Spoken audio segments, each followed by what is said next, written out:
కొంతమంది నిరుద్యోగులు మనతో పాటు ఉన్నారు. అంటే రేవంత్ రెడ్డి గారు 7,000 ఉద్యోగాలు ఇచ్చినప్పటికీ ఎందుకు ఈ ధర్నాలు రాసరోకోలు అనుకోవచ్చు? అయితే గత ప్రభుత్వాలు చూసుకుంటే 15,000 నుంచి 18,000 కానిస్టేబుల్ ఉద్యోగాలు వేసినాయి. ఇవి ఎందుకంటే ఇప్పుడున్న పోటీ ప్రపంచంలో చాలా మంది కానిస్టేబుల్ కు ప్రిపేర్ అవుతున్నారు.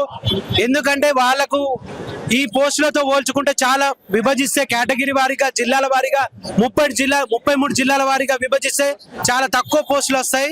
పోటీ సంఖ్య ఎక్కువ ఉంటది కాబట్టి మినిమం 15 నుంచి 19,000 పోస్టులు వేస్తే వీళ్ళకు హర్ష వ్యక్తం చేస్తుండే నిరుద్యోగులు. కానీ ఫస్ట్ 5,000 వేస్తామని తర్వాత 2,000 ఇట్లా ప్రభుత్వం పైన నిరుద్యోగులు ఒత్తిడి చేస్తే 2,000 పెంచి 7,000తో నోటిఫికేషన్ విడుదల చేయడం చాలా బాధపడుతున్నారు.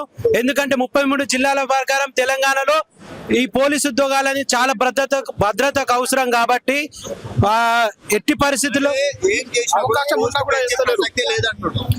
చాలా పోస్టులు రిటైర్మెంట్లు వేకెన్సీ అయినాయి. అదే విధంగా గ్రే హౌన్స్ కూడా తీసేసి వీళ్ళకి కలిపేయడం వల్ల చాలా పోస్టులు వేకెన్సీ అయినాయి. కాబట్టి 19,000 పోస్టులు వేస్తే చాలా బాగుంటది.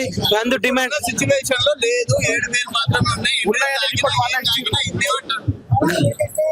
గత ప్రభుత్వం గెలిపించిన రేవంత్ రెడ్డి ప్రభుత్వం అక్షరాల 19,000 ఖాళీలు ఉన్నాయని వాళ్ళు ఖాళీల సంఖ్య తేల్చి చెప్పిండ్రు 19,000 ఖాళీలు ఉన్నాయని.